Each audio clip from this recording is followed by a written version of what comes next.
Donald Trump's taste in films is not much of a secret. In 2012, he gave Movieline a list of his 5 favorite movies: Gone with the Wind, Citizen Kane, Goodfellas, The Godfather, and The Good, the Bad, and the Ugly. After complaining about Parasite's Oscar wins at a campaign rally just 2 months ago, he mused, "Can we get, like, Gone with the Wind back, please? Sunset Boulevard. So many great movies." Now he's added another favorite film to the list. On Tuesday morning, Trump tweeted his love for Mutiny on the Bounty. "Tell the Democrat governors that Mutiny on the Bounty was one of my all-time favorite movies," the president wrote. "A good old-fashioned mutiny every now and then is an exciting and invigorating thing to watch, especially when the mutineers need so much from the captain. Too easy." Presumably, Trump was responding to 2 announcements on Monday from several Democratic governors in the Northeast and on the West Coast. New York Governor Andrew Cuomo said on Monday that he and the governors of New Jersey, Connecticut, Pennsylvania, Delaware, and Rhode Island were working together to plan a safe and coordinated reopening of their state's businesses and systems following weeks of pandemic-related shutdowns. Washington Governor Jay Inslee announced a similar pact between himself and the governors of California and Oregon. Trump's tweet is fairly obviously an attempt to attach the rebellious and conspiratorial concept of a mutiny to these governors' coordinated efforts. He insisted the same day in 2 additional tweets that only the federal government and the president are allowed to open up the states, which is not true. And at a press conference on Monday, he falsely insisted that he has the ultimate authority to override individual states' protective measures against the pandemic. As others have been quick to point out, Trump's tweet reveals his understanding of Mutiny on the Bounty to be limited at best.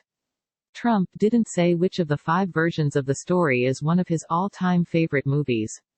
It's probably not the first, a silent film made in 1916, which has been lost to the sands of time. It's probably also not the second, a 1933 film called In the Wake of the Bounty, which marked Errol Flynn's screen debut. But Trump could have been referring to the 1935 Charles Lawton Clark Gable version, which won Best Picture at the 1936 Oscars. Or he might have meant the 1962 version starring Trevor Howard and Marlon Brando. It's even possible he was talking about the 1984 film The Bounty, starring Anthony Hopkins and Mel Gibson. Nonetheless, it seems clear the president doesn't really grasp the plot. Mutiny on the Bounty, in brief, is based on an actual mutiny that took place in 1787, when a ship called HMS Bounty was sent to Tahiti to collect breadfruit plants, to grow in the West Indies to feed enslaved people in the colonies. The ship's captain, William Bligh, was reportedly a cruel, hubristic, paranoid commander, and he treated his first mate, a man named Fletcher Christian, so brutally that Christian led a mutiny against him. If you squint, Trump's tweet could seem to align him with Bligh, the domineering and inhumane captain. In that case, the Democratic governors would be the Bounty's mutinying crew. Such a comparison isn't very flattering to Trump, and suggests he's going to get thrown overboard. But it also doesn't make much sense from a basic story standpoint. The mutineers in Mutiny on the Bounty don't need so much from the captain, so much as they object to his wanton cruelty and dehumanizing leadership. What did Trump mean by too easy, you ask? Who, truly, can say? As Jordan Hoffman writes at Vanity Fair, it's possible the president confused Mutiny on the Bounty with some other movie involving a mutiny. Or perhaps he fell asleep halfway through. Or maybe he's never seen it and is just making stuff up. But it's also possible he's seen it, many times, and doesn't get it. In this scenario, Trump's well-documented love for the film Citizen Kane is instructive, since he expounded on it in a 2002 interview with documentarian Errol Morris. You can watch that interview here. Trump was exuberant in his love for the film in general and for the character of Charles Foster Kane specifically, a megalomaniac demagogue who builds an empire but ends up empty and alone. The point of Citizen Kane is that all of the title character's fortune and fame couldn't fill the yawning maw that was at the center of his being, which his famous dying words, Rosebud, signify. Rosebud is a sled he was playing on when he was taken away from his mother as a child. Trump's affinity for Kane apparently does not stem from the actual story of Citizen Kane, though it seems eerily parallel to many parts of Trump's own biography. Instead, during the interview with Morris, Trump made it clear that he sees the movie as a story about a man who chose the wrong woman, and whose troubles are linked to her. Morris has spoken about the interview on multiple occasions, reflecting on Trump's irony deficit disorder. In one interview, Morris marveled at the seeming disconnect between Trump's understanding of Citizen Kane and the fairly obvious moral of the film. It's not. It's really not. I'm confident that Trump's unsound readings of films like Citizen Kane and Mutiny on the Bounty don't necessarily mean he can't understand movies. The problem runs deeper than that. Art acts like a mirror, reflecting ourselves back to us. When you watch a movie and respond to it, you're responding because it provokes something in you, or resonates with who you are.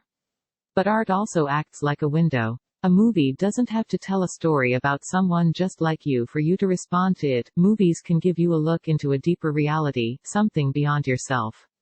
If you find it difficult to connect to a movie, that might be the movie's problem. Or it might be yours. The window mirror of art reflects, in part, something about the person who watches it, and that reflection reveals whether they're willing to look not just at it, but through it. What readings like Trump's tend to indicate is that he only completes the first step, a phenomenon the New Yorker critic Emily Nussbaum has dubbed the bad fan syndrome. For Trump, movies seem to reflect only what he wants to see in them, himself and his own concerns. But it appears he tends to miss, or willfully ignore, the greater reality that the window of a movie reveals. In the midst of a pandemic, Donald Trump's specific movie opinions don't matter. But what they tell us about his mindset is troubling. It's difficult to care about anyone else when all you see is yourself.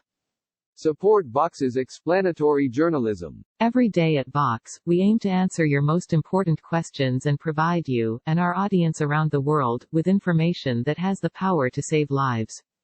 Our mission has never been more vital than it is in this moment, to empower you through understanding. Vox's work is reaching more people than ever, but our distinctive brand of explanatory journalism takes resources, particularly during a pandemic and an economic downturn. Your financial contribution will not constitute a donation, but it will enable our staff to continue to offer free articles, videos, and podcasts at the quality and volume that this moment requires. Please consider making a contribution to Vox today.